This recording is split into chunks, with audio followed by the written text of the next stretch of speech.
set up here.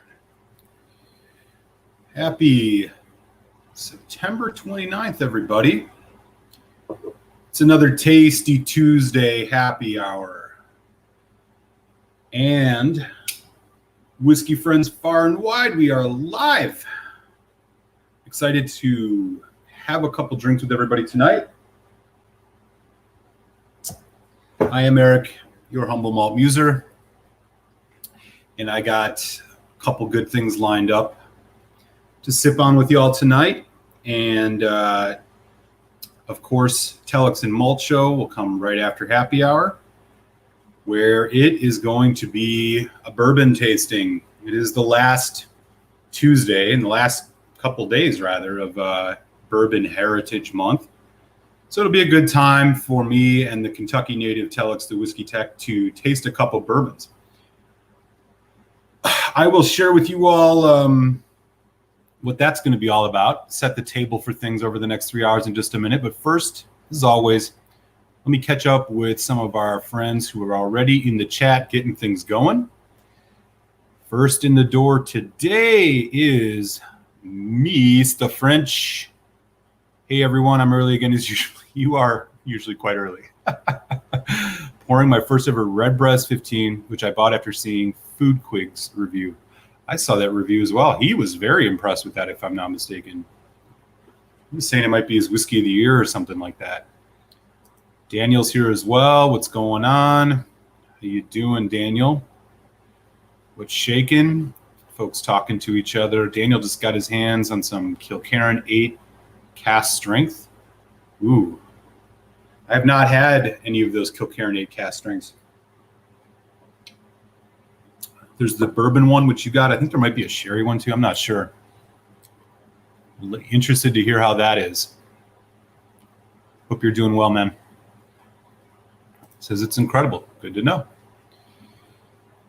Said what else is our friend Meester French got lined up? I never see that stuff in Duluth. Oh, you're talking about the Kilkerran? Maybe you have to go to the Twin Cities or Wausau for that. Wausau. I know all about Wausau. Being a Wisconsin boy. Says he's not sure, but some bourbon, but can't put down that Redbreast 15. Yeah, I've not had the Redbreast 15. I've had the 12 cast strength and the regular 12. I'm getting myself a bottle of that 21 pretty soon, which I'm looking forward to.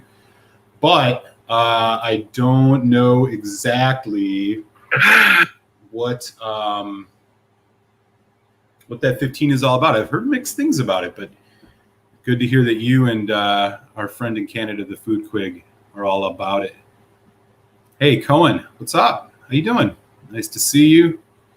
Our friend in Hawaii is in the house. Juan, how are you, my friend? What's going on? Las Vegas and Mark. Good to see you again this week, Mark. Thanks for stopping by.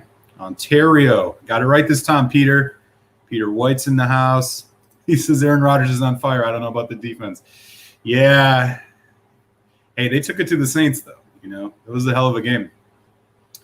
Defense was a little shaky, but, man, Rodgers is looking in prime form right now. Good to see. Just ate too full to drink at the moment. Yeah, it's a little early for you, maybe. Hey, what's up, Tony? Good evening to you as well. Thanks for swinging by. Andrew Page, some Bunnahabhain Showcheck.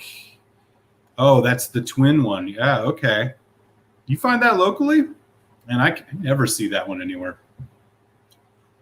I got to get my hands on it, though. I've wanted to try that. That's supposed to be like a really heavily peated Bunnahabhain, if I'm not mistaken. The one that I've had that was heavily peated from them was the Krokvana. It was it's a travel exclusive. And a good one at that. It was definitely, it was one of the first travel exclusive whiskeys I ever bought. I was like really impressed. Unfortunately, the other one I brought home that time was the Lafroig 4 Oak. Avoid that one for sure. I was sent a sample of the Sherry Kilkerran 8 to compare. Not tonight. Cool. Yeah. Yeah, it sure is. 2 more days. Yeah, I was late to the game on that. I usually am on these kinds of things. Speaking of bourbon, Let me set the table for what's going on tonight, y'all. I'm not really doing any bourbon right now. I've actually been doing some rye, and the reason is I picked this up relatively recently. Thought I would kind of share some of my notes about it. Chivas Regal, 13 years old, selectively finished in American Rye casks. It's like one of their first ever exclusive releases to the States. It was relatively cheap, 40 some bucks. It's a Manchester United special edition celebrating the 13 league titles that their soccer football team has won under the coach Sir Alex Ferguson. So sort of an interesting U.S. release here. So I'm going to pour a little bit of this in a bit. It is 40% ABV. Right now, I got a little local rye. This is a Pennsylvania straight rye. Pennsylvania ryes are interesting. They're only rye and barley. So this is Dad's Hat. It is a single barrel at cask strength store pick. A couple, I think probably 4 years old, maybe 3 or 4. 3, yeah. So I'll probably sip on a little bit of rye, but after this, Telex and I are going to have some bourbon. As you guys know, Telex, much more of a Scotch-forward guy, not a huge bourbon drinker. So we're going to put that to the test a little bit. He is from Kentucky, after all. So this is the prime time. And it's, the end of Bourbon Heritage Month. So what I got lined up for him is 2 samples. One, Four Roses, single barrel at barrel strength. This one is 57.1%, 9.5 years old. This is the OESK recipe. So that'll be the first one we taste. And then if that doesn't do the trick for him, Elijah Craig, barrel proof. This is batch B520, stunningly good whiskey, 63.6% ABV, 12 years old. Probably one of the best releases that they've put out in a couple of years, in my opinion. Do check out my review on it if you want to learn more. But I absolutely love it. And if this one doesn't wow Telex, I'm not sure what bourbon will. So we'll see what he has to say about this one. So do stay around for that. I will share the link in the chat right around 9 o'clock when Telex and I are ready to get started. So got a good amount of stuff going on tonight, y'all. Glad you can be here to hang out. Let me catch back up on the chat. Mark was talking about every whiskey geek has at least bought one bottle of Wild Turkey 101. I think Wild Turkey 101 is great. Yeah. No complaints from me. Good value, too. It's only like 20 some bucks. Yeah, right. Definitely. I haven't had either of those. I'd love to try them. Oh, smoky too. Yeah, that's right. Got it. Okay. Yeah, I'd be interested if anybody else has had that. That one looks really good. I really just love Bunnahabhain. So whenever there's the opportunity to try one that's heavily peated, I'm totally game for that. Hey, Whiskey Ace is in the house. What's up? Sipping some rye as well. Nice. Which one do you got? You had any of this Dad's Hat stuff before? It's from distilleries right outside Philly. Hey, what's up, Too Slow? How are you? Salancheva. Thanks for swinging by. You sure do. Yeah, we're going to get all up in the Four Roses, man. I'm a big fan of those barrel-proof picks. They're not always easy to find, especially when you live in a state that restricts a lot of shipping, but there's some really good ones. Telex is a bourbon hater. Yeah. I don't know. He claims that he's been kind of turning the corner a little bit, but I don't know what he's been tasting. I think maybe it's just bourbon-aged scotches. So I think I picked 2 of them that I think he might like. That Four Roses batch in specific, it's got some good spice to it. Whereas this Elijah Craig, which is normally really spicy, this batch is quite rounded. So I think he'll get a little bit of a assorted variety. Plus the Four Roses, it's a much different profile. Oh, he's back on that Blanton's Gold. Man, I wish I could get my hands on some of that. You are lucky. Oh, thanks. Yeah, I think they'll be good. I mean, if I wasn't quite sure about the Four Roses. I had to think it through a little bit. It was like, I knew the Elijah Craig for sure. I just don't have a ton of bourbon. So I wanted to do something that was relatively special, barrel strength, all that jazz, full flavor. You know, the Four Roses stuff is a lot fruitier, so they're kind of different profiles, but they're both coming in at a good ABV. I think you'll enjoy it. We'll see what he has to say.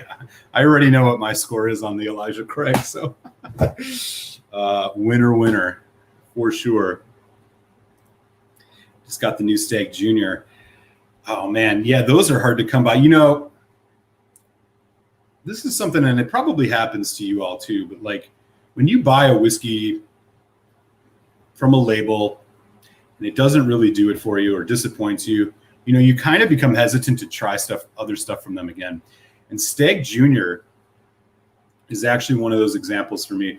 I had one of the much earlier batches of the Stag Junior. I mean, I want to say it was like batch 6 or batch 7. It was like $60. I was really excited to get it.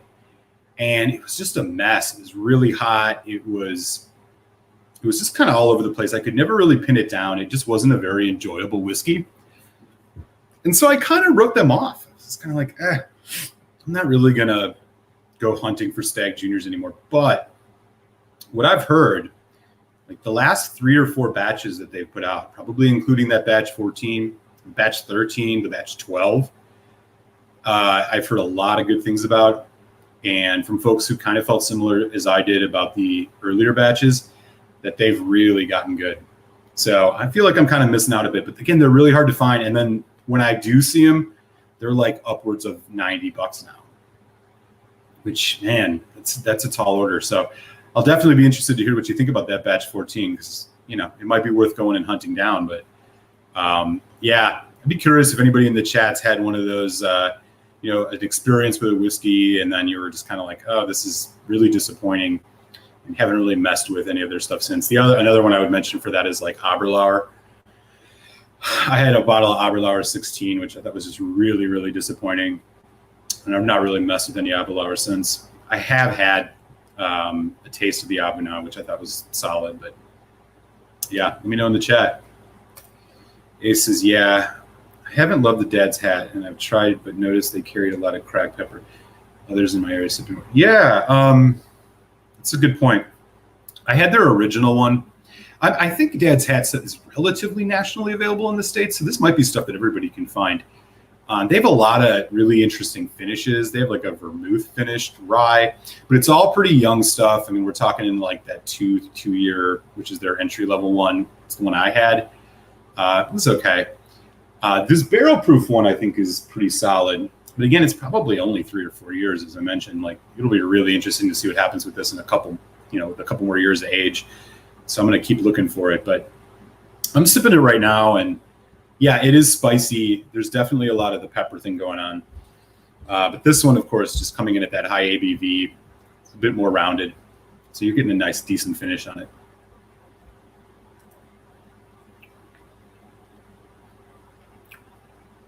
Sure. Interesting you say that about turkey. I always find wild turkey to be very sweet. The signature thing I get off wild turkey, and this is even for the Russell's line, is that like, it's like caramel corn cotton candy, kind of like strawberry confectionery note, maybe even marshmallow. And I get that on all their stuff, especially the Russell's and the Turkey 101. It's one of the things that I think is really distinct about wild turkey. I don't know if anybody else gets that, but man, I get that on pretty much everything I've had from them. Yeah. Oh, cool. Yeah. I'd be interested to hear which ones you have. They have some like outrageously high-end stuff that, frankly, I'm never going to be able to get my hands on, these special releases they do every year. But I think the real winners with them, I think the yellow label is fine. Their small batch is solid. Their single barrel is really good and at a great value. They have a new one called the Four Roses Select, which is like 4 of their 10 recipes bottled. It's part of their core range. Find that around the States. It's like $55-$60. I haven't bought it yet, but I've heard it's really good. And then these barrel proof ones, which have like 10 different recipes. There's like there's a high rye, low rye, and then there's 5 different yeast strains for each. So it's a lot of fun. I've had about half of them. This one in particular, I enjoyed quite a bit. And so it'll be fun to share with Telex, see what he has to say.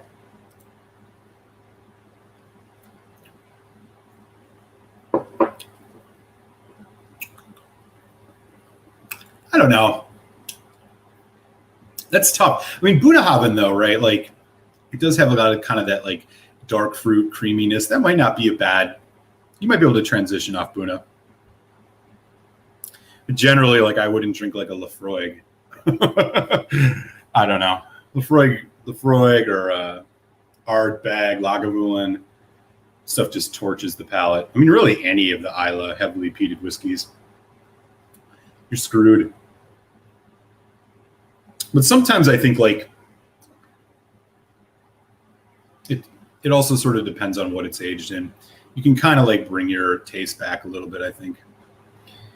You know, but those are usually end of the night. Hey, Emily, nice to see you. Yeah, well, your Fuzzy Cask is taking another week off. So you're not missing it. The samples that I sent to the folks who won them off the Patreon raffle have taken an incredibly long time. I was starting to get worried that the samples were lost, but just yesterday started getting FedEx notifications that they were en route. So they're going to be arriving in the hands of some folks, fingers crossed, this week. And so we'll go into that last final pour this next week, and hopefully if those 3 can join, they can share their tasting notes as well. It should be a lot of fun. Yeah, okay. I hear you on that. Oh, interesting. Yeah, I have the opposite. Hey, Silverlock. What's going on, Windy City? Tried hunting for it. Used to buy a couple hours. The guy at the store said they had 6 bottles and vanished in a few minutes. Yeah, man, people are huge on that stuff. Stag Junior.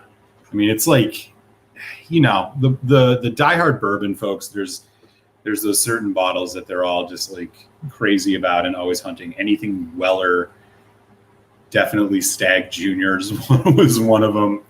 You know, Old Carter. There's a couple others that they're just, you know, the bourbon drinkers are just huge fans of, and they disappear really quick. So not surprised that they went in a few minutes. Sometimes you get lucky. I remember when I found the one that I had, I had walked into this place. This was in like rural Maryland. There was like 3 cases of it just sitting on the ground, $55.99. I was like, holy shit, really? Yoink. Snatched that up right away. Yeah, I hear you on that. Yeah, the Abuna, I think, is the one I always hear consistently is kind of the best thing that they got. I'm telling you, man, the 16-year-old I had, it was bummed, man. It was so much color in it, you could tell. It was only 40% ABV. It was just like, I bought it earlier in my journey thinking I was getting this really delicious sherry bomb. It was so light, it was almost like drinking rosé or something. It's just real bummer. I ended up just pouring it for people who didn't really drink scotch because it was like, and it was expensive too. So that was a big loser for me. Taconic bourbon store pick, oldest barrel in the warehouse. Oh, I haven't heard of that one. Have you ever had any of the Widow Jane stuff up in New York? I just got a 12-year-old store pick of that a couple months ago. Haven't opened it yet. It's been sitting there waiting. I'd be interested though. I mean, I know they source their juice from what I understand, but I've heard good things about it. Right on. Cool, y'all. So we got 16 folks in the chat. This is great. Welcome, everyone. Thanks for swinging by. Happy Tasty Tuesday and all that. I'm going to just down some water here quick.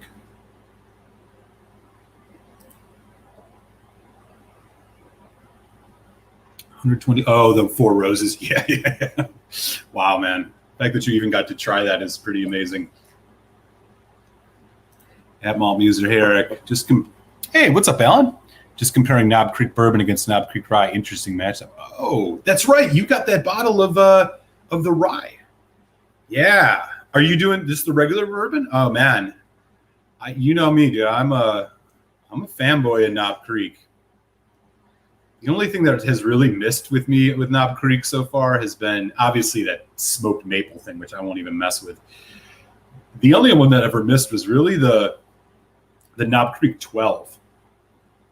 And it was okay. It just wasn't great. But they've done a couple good releases. The Quarter Oak, I really enjoy their rye. I have a couple of store picks of their rye. They have a cast strength rye that is like incredible, especially the first batch if you ever find it. But even that regular one, it's no joke, man. I quite enjoy it. And their bourbon is solid. I used to not like Knob Creek at all, but definitely do now. It's been one of those that's just kind of grown on me over the years. And their single barrel is freaking fantastic. Best value in bourbon, in my opinion. All right. So while the chat continues, let me tell you guys a little bit about this. So it caught my eye. And the reason was, of course, that this American Rye casting, for folks who missed it in the beginning. So this is a U.S. release, special release from Chivas. It's a 13-year-old, selectively finished in American Rye casks. It's a Manchester United special edition. 13 years honoring the 13 titles they won under their coach, Alex Ferguson. I'm not a huge football, soccer viewer for the most part, so I do know who Manchester United is, however. And what caught me is like you don't find rye finished or rye aged for that, rye matured for that matter, single malts very often. I know that there's one from Glenallachie. There's the Glenmorangie Speos, which I really, really enjoy. This one, 40% ABV. What's interesting about it is that it says, and they're very explicit about it, selectively finished in American Rye casks. Doesn't say for how long. Doesn't say much about them at all. They do have a bit of tasting note stuff on the back here. Anyways, this is like $45 US, maybe less, 40. So, Chivas prices. I like the age statement. Obviously, this is going to be chill filtered and has color added. But, anytime there's a Scotch with a rye finish, always piques my interest. So I'm going to get some of this in the glass. I'll tell you a little bit about it. Screw top. Chivas. All right. Here's what it looks like. Obviously, it's a blend, just like any Chivas. So this is going to have malt and grain, all that. Yeah, it says basically it's their house style and then aged for some amount of time in American Rye. So, I don't know. What do you guys think of ryes aged in Scotches aged in rye? Any of you a fan? Are there any ones in specific you really enjoy? Maybe there's some I don't know about. Like I said, I know there's a Glenallachie that's relatively new. There's the Chivas. There's the Glenmorangie, what's it called? Speos, which I think is awesome. One of their private editions from a couple years ago. Let me know in the chat. I'll tell you right away on the nose on this.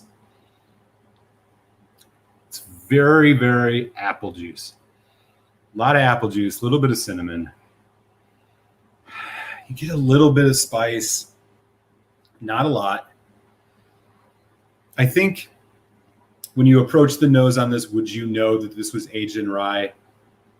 Probably not. But if you go deep enough, there's that faint kind of spice, that herbal spice that you associate with rye. It's not heavy. It's not like rye bread or anything like that. It's Chivas, but it's aged in rye, matured in rye, or finished in rye. I'm going to take a flyer on it. The nose is basically Chivas. A little more with a little spice in the background, heavy on the apple juice, applesauce, slight cinnamon.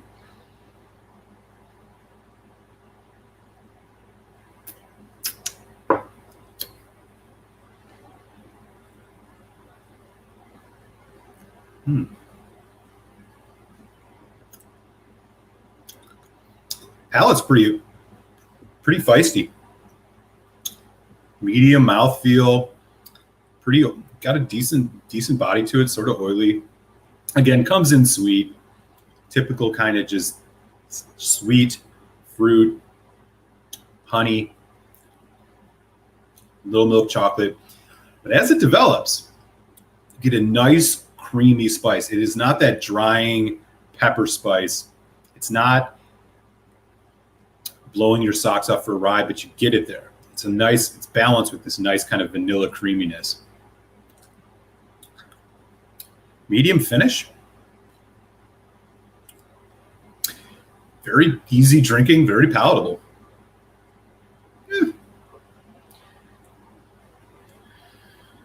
Is this a winter warmer? Nah. This is it's interesting though. I can't say anything really remarkable about it, but I really enjoy it. It's just really easy sipping. It's like a good, just kind of solid pour. Nothing fancy, but it's got a little bit of extra things happening here. Through the finish, when you breathe out, I tend to notice that I pick up a lot more of the subtler notes. You know, when you exhale deeply a couple times after you have went through the finish, you really start picking it up, and that's where I start getting some interesting stuff. Again, there's that cinnamon, that dust of cinnamon. There's a little bit of vanilla. There's a little bit of nutmeg, almost like eggnog with nutmeg on it. Yeah, it's even like a slight anise note. It's a little more than meets the eye. You don't think so, but I think the more time is spent with this, there's a little bit of interesting things going on here. Yeah, 40% ABV, but I'm gonna put a little water on this. See if it brings out that spice a little bit more. And let me know in the chat, y'all, if any of you guys had this. We got 20 folks in, man. Maybe one of y'all has had this Chivas American Rye finish. Yeah, we had fruit notes toned down a bit. Much grainier, more aggressive, even with a little bit of water. Lemon lime thing too. Little wood oakiness.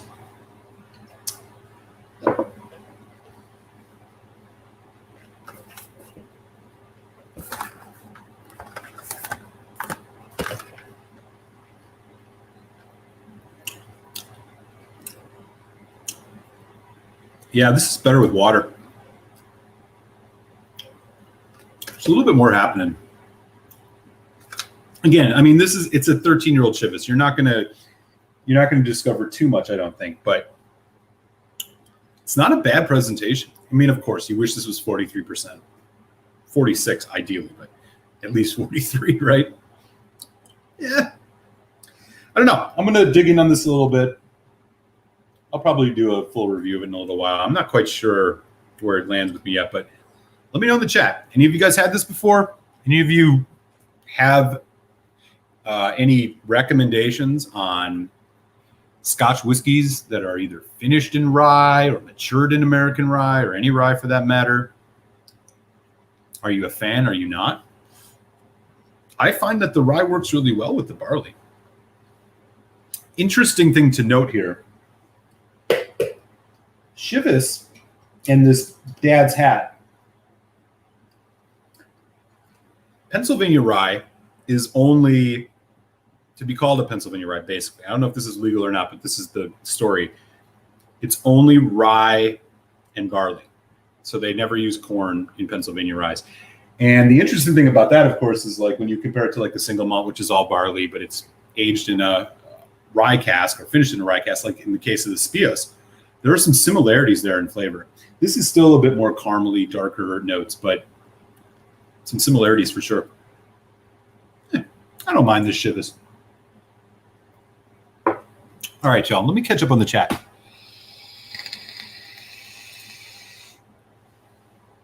Not sure. It hurts to try, yeah. See what else is going on. I'm way far behind, y'all, so I got to catch up here.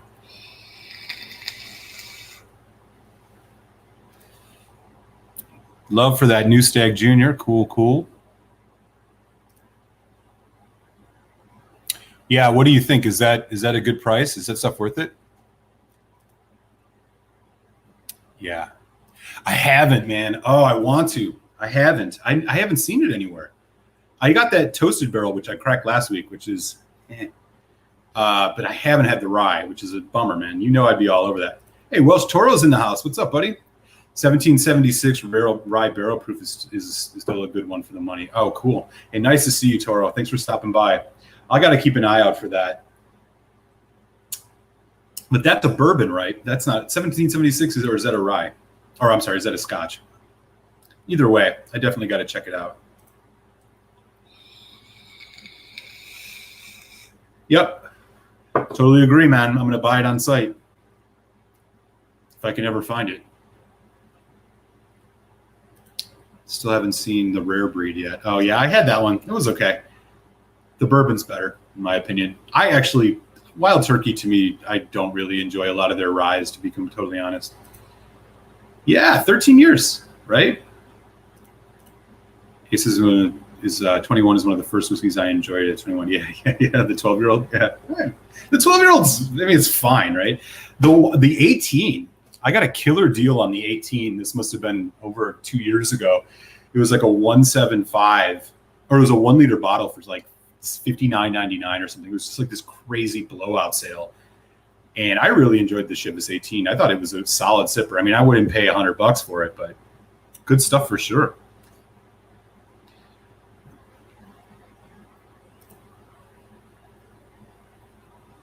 Oh, interesting. Okay. So most folks haven't had it. No. That's a 12-year, or is that an NAS? I don't remember, but no, I haven't had that one. I'd love to try it, though. Yeah. That's another thing, man. Scotches in Mizunara finishes or anything like that. I haven't seen a whole lot of those. Yeah, no, the Spios is great. I really enjoy the Spios. I mean, that's one of the most robust Glenmorangies you'll ever find. Yeah. Oh, man. Daniel's still working on that. Hey, Stephen Connor. What's up, Tennessee? Slancha, man. Thanks for swinging by. Glad you could join us. We got 18 folks in the chat. So, yeah, it's bottom of the hour. So let me set things up. So we're rolling through happy hour as we always do on a Tuesday. Sipping a little Chivas, talking rye finishes, talking rye finished scotches. It is 2 days left here in Bourbon Heritage Month. So at 9 o'clock tonight, Telex and Malt Show will fire up, and we're going to be doing some bourbon. Should be a lot of fun. Telex is not a huge bourbon guy, and so I got two pretty good bourbons sent to him that we're going to get into. In the first hour, we're going to be checking out this one, Four Roses. This is a single barrel at barrel strength, 57.1%, 9.5 years old. For those of you who are Four Roses heads, this is the OESK model. So it's the low rye model recipe. So it's the low rye mash bill. So it's 20% rye. And the K, which is the yeast strain, is the spicy yeast. So there you go. We're going to check that out. And if that one doesn't win him over, I think this one has to. Elijah Craig, barrel proof, batch B520 that came out this year. This is 63.6%, 12 years old. I think one of the best Elijah Craig. So we're going to be sipping some bourbon with that Kentucky native Telex, the Whiskey Tech on the Telex and Malt Show. So I will drop the link in the chat once he is ready to get going. And I hope you guys can join us for that conversation. It should be a lot of fun. Alan says, have two rye bottles, 8-year-old Koval distillery from Chicago, and the 9 Ryewood. I have both. They're interesting. However, just too young, both 48%. Yeah. I haven't had any of the Koval. I did see a 4-grain from theirs relatively recently. I didn't pick it up, though. There's another good distillery that comes out of Evanston, Illinois, which is right outside Chicago, called Few. They have some solid gin, if you're into that kind of thing. I don't know if that stuff makes it across the pond, but the 9 Ryewood, Alan, is that the Glenallachie? I think it is. I'd be curious if you've had the Spios, which is also an NAS, but or which is an NAS. The 9 Ryewood obviously isn't. All right, cool. Yeah, I hear you, man. I run into that a lot too. I mean, I would pay $99 if I got a deal on some like B-Tac or something like, something outrageous. But there's not a lot of bourbon that I would go higher. I think the most I've paid for a bourbon was like $85, and it was the Jefferson's Ocean cast strength batch 12, something like that. I got hoodwinked by that one. Oh, Steven says that's the one he gravitates towards the most. Oh, super cool. Yeah, I think Telex will enjoy this. It's going to have a little bit of bite to it, so I think he'll enjoy it. But we'll see. I really enjoy the OESK. You know what I did just get recently?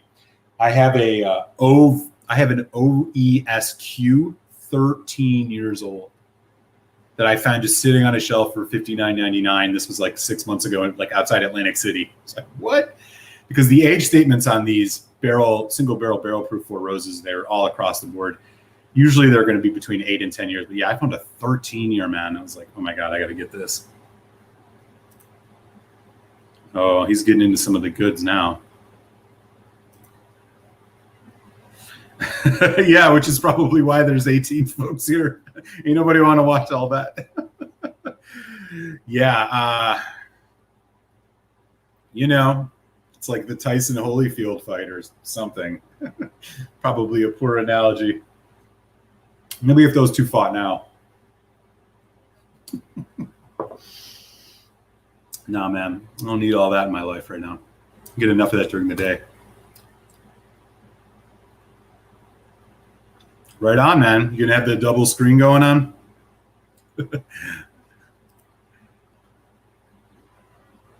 Oh, okay. Interesting. Okay. Not really.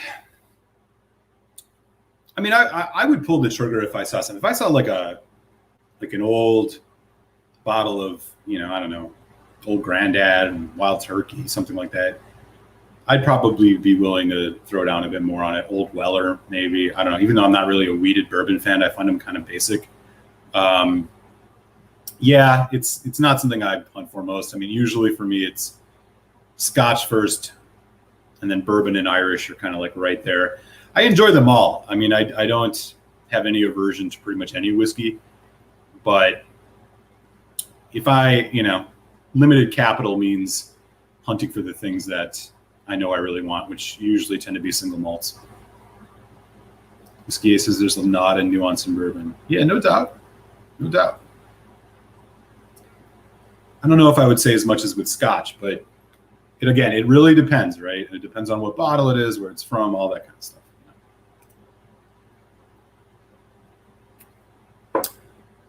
So that brings up a good point. The aging stuff with bourbon is a lot different than it is with Scotch. Mostly because of the climate. A 12-year-old bourbon has about is much more mature than a 12-year-old single malt. And it just has to do with the difference in climate. That said, while I haven't had a ton of heavily aged bourbons, what I've generally found in the sample size that I've had is that the older they get, they're just over oaked. So I have a bottle of Rhetoric 25, which is the orphan barrel thing. Was pretty disappointed in it. It was just so oaky. I had the Elijah Craig 18, had kind of the same feeling. I really tend to find the sweet spot for me with bourbon, and again, this is just what I've tried. I'm sure that there are exceptions to this, is really between that kind of like 10 years to 13, 14 years. To me, that's like the Goldilocks zone for bourbon. Whereas Scotch, things are a little bit different. I'm increasingly starting to really enjoy 15-year-old Scotches more than anything, just because there's a complexity and level of consistency and finish with those that, it's way cheaper than an 18. Again, it matters what it's aged in, it matters what the distillery is. But I'm saying if you take age statements seriously, they are a number, but they also tell you something. I tend have been finding myself increasingly gravitating towards that 15 range, just for my personal palate. But yeah, so that's the experience I've had with some bourbon. I'm sure there are exceptions. Like I said, I'm sure there are some bourbons out there that I would just like be like, what? That's 25 years old or 22 years old, something. But yeah, the ones I've had, I just was kind of like, I'm not going to spend $199 on this. It's just not that great. But maybe you got some recommendations, Ace. I'm sure you do.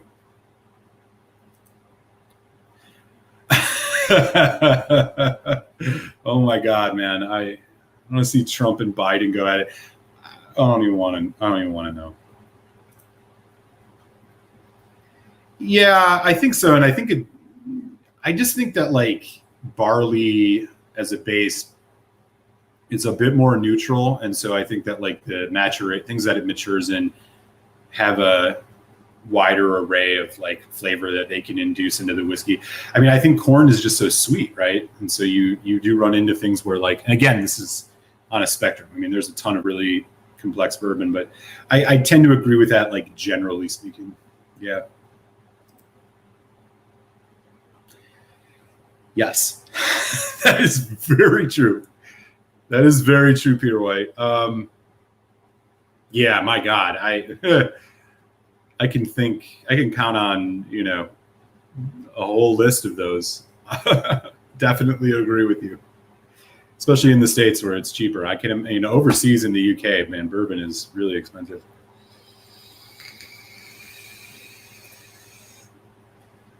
Hey, Ben, nice to see you. Thanks for stopping by, buddy. Peter White says he's a fan of the Ryes. Oh, okay, interesting. Yeah, they just didn't quite do it for me. Stephen Connor says, I agree about older bourbons being over-oaked. Did try the Jefferson's Presidential a few weeks ago and was excellent and not over-oaked. On the flip side, the Heaven Hill 27 was like, yeah. I mean, that's just like, that's good to know. Like I said, I've only had a few, but that's just been like the experience that I've had. I just, at some point it becomes too much. I mean, with the Orphan Barrel stuff, like they water it down to probably just try to make it palatable. I don't know. I mean, the Orphan Barrel rhetoric that I had, I think it was like, 45, 44%. I'm not sure. I'd have to go back and look. But yeah, it was just so dry and oaky.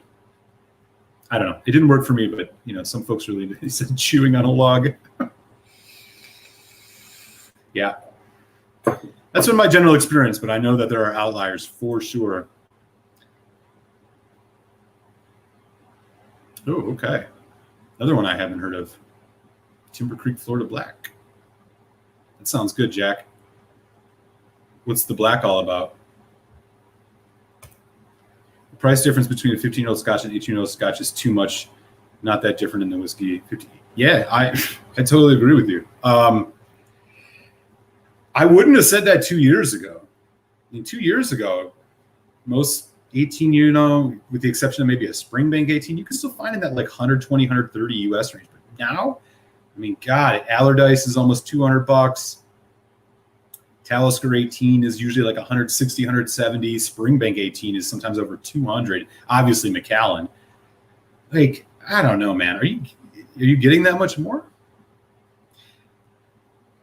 I have a hard time thinking, and I really do. I think again, I'm speaking in generalities, but my experience has been with the 15s, you get this kind of nice equilibrium of like, it still has some youth and some vibrancy, but it also like has a longer finish, which is in part due to that age. You start getting more dry fruit than you get fresh fruit, right? The dry fruit notes are popping through, which is letting you know that like, this has been aged for a while, especially on sherries, the sherry whiskeys especially.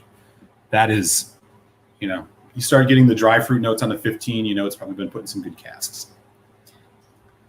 Simple as that.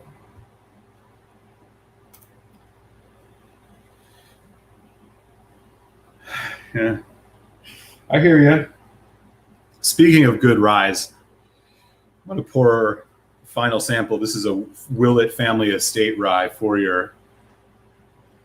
So this half sample I had from about a month ago when Daniel sent me a bunch of these, all of which were good.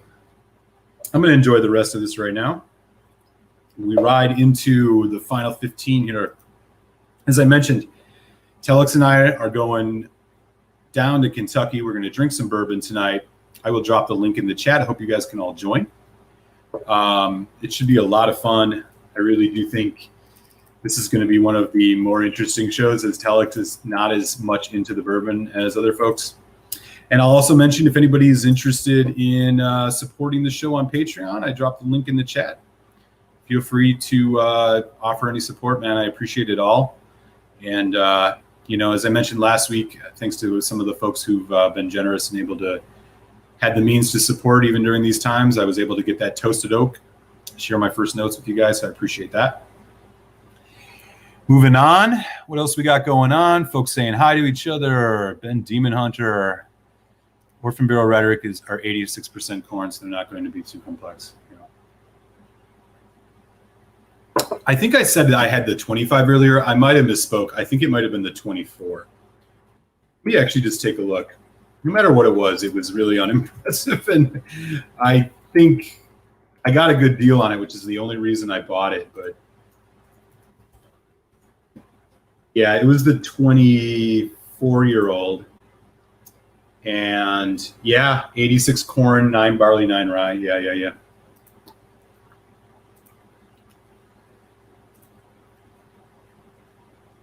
Yeah, I would say. I'm really interested to hear about that. And Demon Hunter's out of bourbon. No good. Man, dude, the Allardyce here. So I luckily found a place that was selling them for $130 still, $130 US. This was probably 8 or 9 months ago. I got two of them that are from 2019, so they're the 24-year-olds.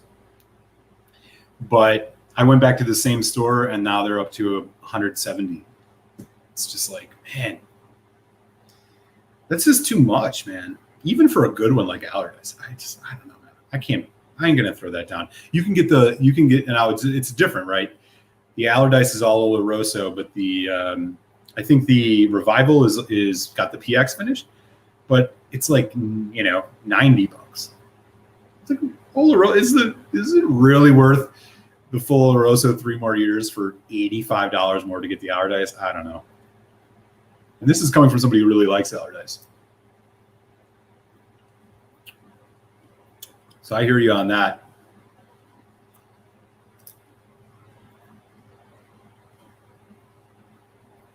You said that was only 9 months old, man. I haven't even heard of that. It sounds delicious.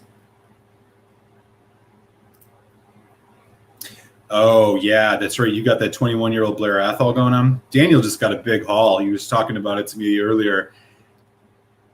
He said he just got a bunch of Scotch Whisky Society releases and stuff, man. He's rolling right now. Party in East Texas. I think they're Stitzel Weller. They were like, I think they're Stitzel Weller, which is sort of Dickel. I might be totally mistaken on that. I'll let Peter White throw down the knowledge there because I might be confusing it. Yeah, man. Buna 12. Love Buna 12. Forget that, man. No way. Especially now. Because of the aging thing. All of them that are being released in 2020 are back to just, minimum the 18 year.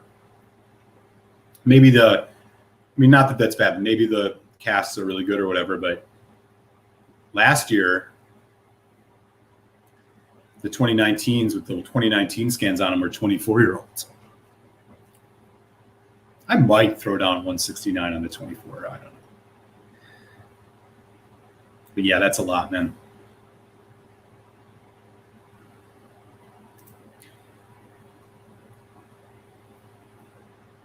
Yeah, that's what I thought too, Stitzel Weller. Yeah, it was like they got some whole elaborate story. They found these things in the bottom of the Stitzel Weller distillery or something like that. And, they threw it in, watered it down a little bit, sold it. I don't know.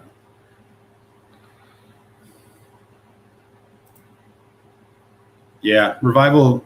I don't see Revival over 100 a lot now, though. Allardyce is discontinued? What? Is that true? Wow. I didn't know that, Ellen. Shit. I better hang on. I really like the Allardyce. Oh, the 10-year. Yeah. Daniel's getting loose in East Texas, man. What's up, buddy? Happy Tuesday, man. I'm glad you got some good pours, man. It's always fun when you get to try new stuff. Hey, Christopher David, how you doing, man? It's been a little while. Good to see you, man. Happy Tasty Tuesday. Glendronach at Fine Wine Good Spirits is still 140. Okay. I haven't looked at the website for Fine Wine Good Spirits in a while. I'm in Philly, by the way. Where are you in PA? So I might have missed that, but yeah, okay. 140 is like still, it's like on that borderline. But if that's actually discontinued, as Whiskey Friend was just saying, well, shit, that might not be a bad idea, to be honest with you. One moment. All right. Just heard the word from our good friend Telex. We'll be ready in about 10 minutes, y'all. It's bourbon night. Wait, is that trademarked? Dude said, yeah.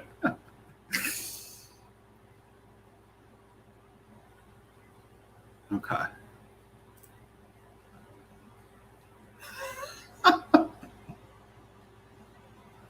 Okay. But it doesn't have the Lincoln County process? I don't know if the rhetoric had the whole charcoal mellowing thing. Yeah, I thought it was Stitzelweller. I mean, I might be off on that. Yeah. Ah, the interwebs. All right, man. Thank you, Stephen Connor. Was not aware of that. 2 more hours to go. Yeah, he's right. He says, I'm literally just on my second pour, not loose yet. Okay. You're just excited, man. There's nothing wrong with that.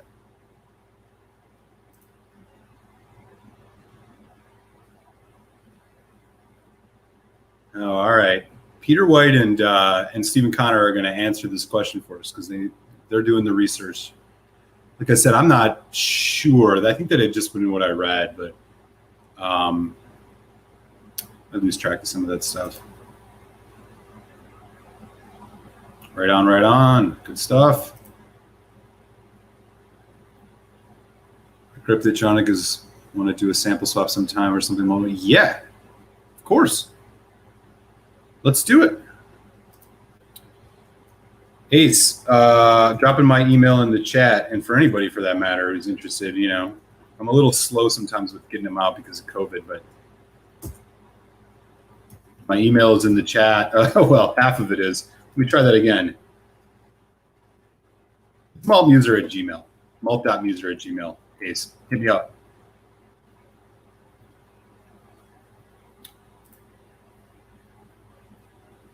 Yeah, the Quincy Rubin 12 is great. I really like that. The 14 is also good. I think they're pretty comparable. I'd grab the 12. I think over the 14, I just found it to be a little bit more robust. That was just me. Y'all are wild.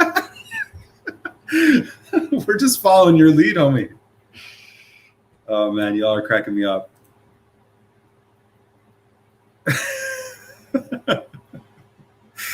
Alan, good to see you, man. Thanks for swinging by as always. Appreciate you and your support. For folks in the chat, if you're living under a rock and haven't subscribed to Alan the Whiskey Friend, hit up the Whiskey Friend YouTube channel. Let me know how it goes.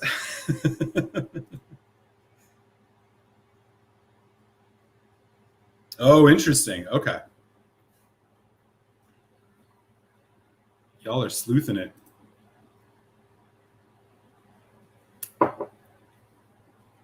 Oh, so the Glendronach, the Allardyce is still on the website. Okay. Yeah, let me know. I hadn't seen anything about that being discontinued. But if it is, I definitely want to know.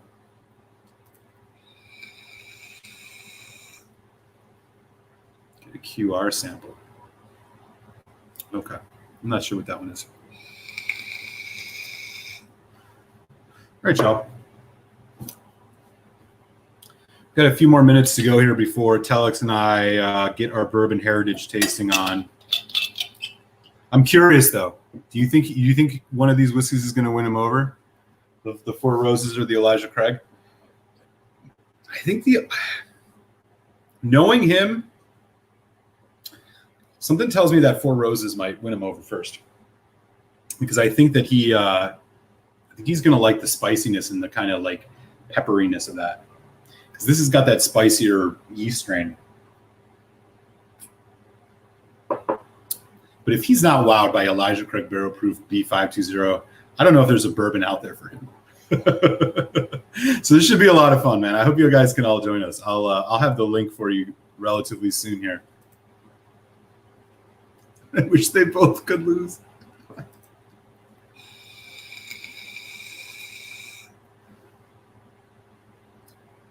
Yeah. Oh yeah, that Edgewater, yeah.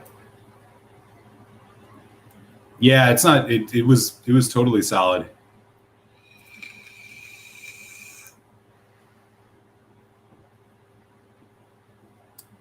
Oh, I got you. Cohen's calling his shot, man. He says that those two bourbons will not convert Telex. Well, we should set our parameters. So this is to get Telex. Okay, I think the goal here is for Telex to give a higher than a 4 out of 5. Telex gives either of these bourbons a 4 out of 5. Maybe we consider it a victory. Does that make sense? maybe higher. Maybe 4 and a quarter. I don't know. 4.5. 4 seems about right. If Telex goes 4 on either of these, I think we can consider it a victory for the spirit from his native state. Yeah, so that's a good point. So I'm going to go by ABV on this. In the first hour, I think we're going to do the Four Roses. In the second hour, we'll do the Elijah Craig. But I'm like, my gut tells me that he's going to like the Four Roses more, which is making me think that maybe we should do the Elijah Craig first. But I don't know. I'll take your guys' advice on this. We can go either way. My default is Four Roses first.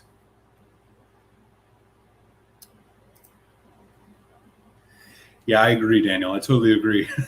We'll see what Telex has to say. He has a discerning palate about such things. He does not love the corn. And the Four Roses, both of those are high corn. Yeah, for sure. Yeah, okay. Yeah. That's I kind of agree with you on that, which is making me think maybe we do the Elijah Craig first, because I think the Four Roses is going to win him over. But I mean, it's like an 8% or 7% ABV difference. I don't know. I'll just flip a coin. There won't be a winner tonight. Yeah. That is probably my least favorite in the last 2 years, for sure. The A119 was my favorite of 19, and this B520 is my favorite of 20. The B519, that was like the lowest ABV one they had done. I think it was sub 60, right? I didn't, I mean, I liked it. It was still like a 4 and a quarter out of 5 for me. Like, I still thought it was great, but it wasn't quite as awesome as it could have been.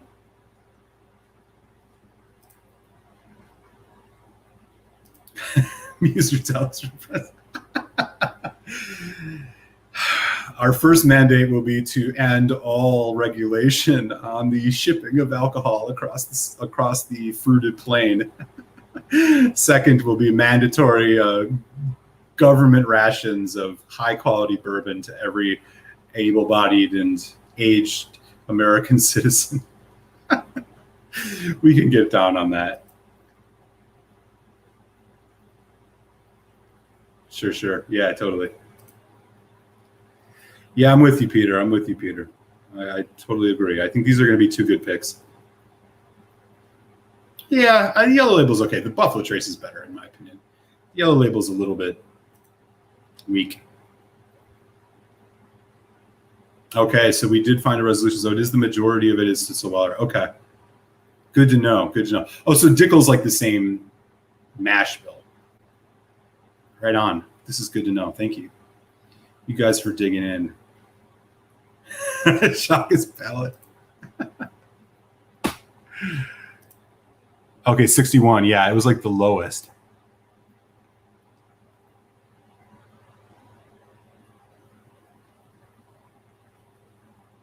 Yeah, it does have more weight flavor-wise. ECB second. Okay. That's right. That's right, Ben. That's good stuff. All right, y'all. Let me check in on our good comrade Telex the Whiskey Tech. I think we might be almost ready for showtime. I think I will stick with the Four Roses first because why not? Looks like he is about to go live. All right, y'all. Thank you again, man, for hanging out. It's always fun to chat with you all on Tasty Tuesdays. This week, I am doing 10-year-old whiskeys every single Friday for my reviews through October. 10th month, 10 years old. This week, dropping on Friday is going to be a three-way face-off. Port Charlotte 10, Ardbeg 10, Lafroig 10. Check that out. If you're interested in hearing my thoughts on kind of which one of those I think is the best out of the three. I've been waiting to do that for a long time. They're three of my favorite whiskeys, so that was a great video to record. I hope you guys check it out. Link is in the chat for Telex. I'll drop it one more time. Grab that link. Head on over. Telex and Malt Show will start relatively soon here. And if I don't see you over there until next Tuesday, be safe, be well. Catch y'all later.